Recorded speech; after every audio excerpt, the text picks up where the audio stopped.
Hi, this is Steph with Belladonna Dyes, and today we're going to be working with the single color orange sorbet.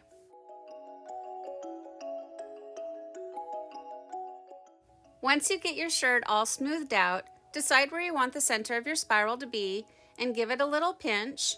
And then I'm going to be using the microwave splatter guard that I got off of Amazon, and I have a link for it down below in the description box, along with everything else that I use for tie-dye, so it really makes it easy to go shopping.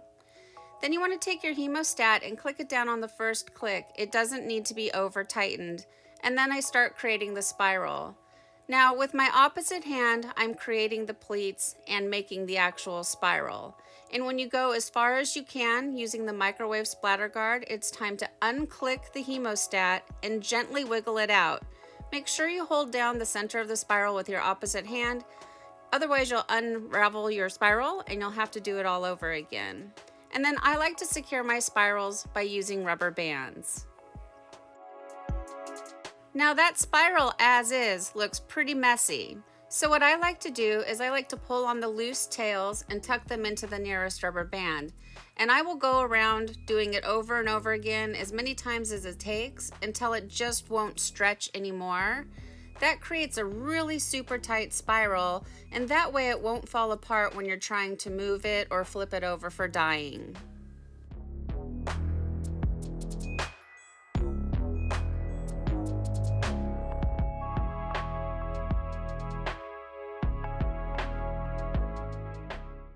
This song is called Orange Octopus, and I just couldn't help myself. It really isn't all that great of a song, but I think a lot of you and I have established that these spirals kind of look like a tentacle. Yeah, I guess it could be a squid tentacle, but yeah, like I said, I just couldn't help myself. So yeah, this background song, Orange Octopus.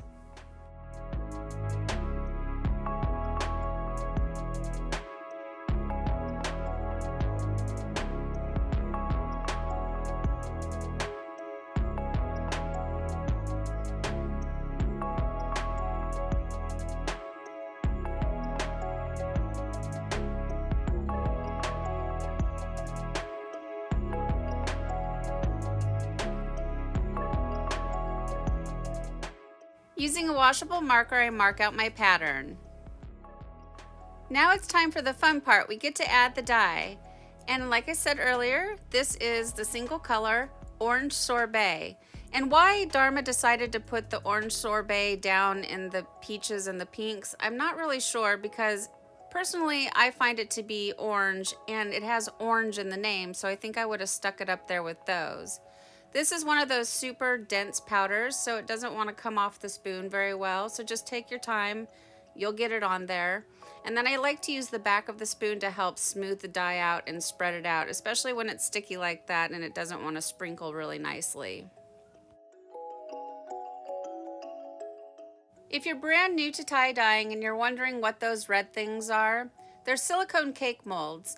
And Fun Endeavors, I'm pretty sure she's the one that started this trend, but I got them from Amazon and the link for them is down below in the description box. They're very handy for an ice barrier. You could also use tin foil or cardboard or just about anything, but these are quick and easy and they're easy to clean. And as always, grab a mask and then give your project a quick little sprinkle of soda ash for good measure. And notice I only put the soda ash where the dye is. And then you just want to pack on your ice. I should also mention that this cooling rack is on a very slight incline. As you notice, it has some feet for elevation. I have one of them collapsed. And then you want to let your project batch for 48 hours after the ice melts. It's been 48 hours since the ice is melted, and now it's time for the rinse out.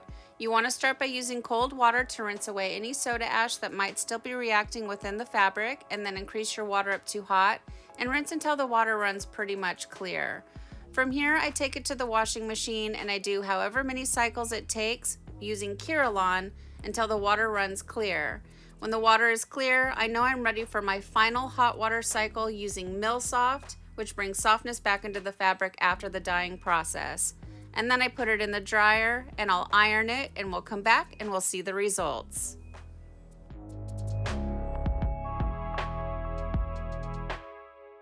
Well, here it is, guys. Here's our single color ice dye in the color orange sorbet after it's been washed and dried. It's a really pretty color. It is definitely orange though, so I don't understand why it's in the pinks and the peaches like I had mentioned.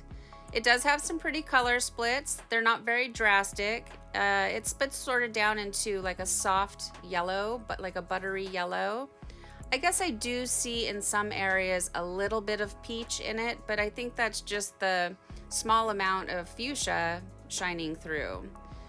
There are a couple specks here and there that look black. That came off of the rack, but it was really minor and insignificant, so I decided just to go ahead and show this shirt and not have to remake it, because I want to move on. I want to get down the color list and get into like the purples and the greens and have a little more fun.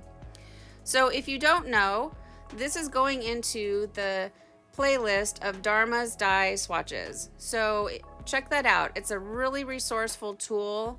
I'm learning a lot by doing these single dyes, and I have so much more of an appreciation for just using one color and the simplicity of it all than I did before.